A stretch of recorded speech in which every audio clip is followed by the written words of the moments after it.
কল্পনা করো একদিন ঘুম থেকে উঠে সকালে তুমি দেখলে তোমার জন্য একটা কফিন প্রস্তুত করা হয়েছে।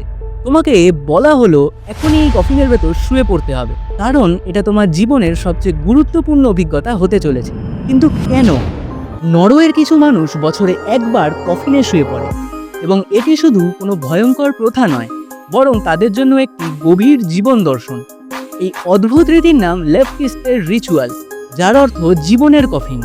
এতে একজন মানুষ নিজেই একটি কফিনের ভেতর ঢুকে চোখ বন্ধ করে শুয়ে থাকে, যেন সে মৃত্যুর উপলব্ধি করতে পারে।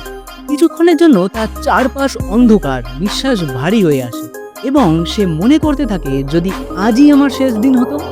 এই অনুভূতিটি তাদের মনে করিয়ে দেয় যে জীবনের প্রত্যেকটি মুহূর্ত মূল্যবান, এবং অপ্রয়োজনীয় চিন্তায় সময় নষ্ট করার চেয়ে এখনই জীবনকে পুরোপুরি উপভোগ করা দরকার।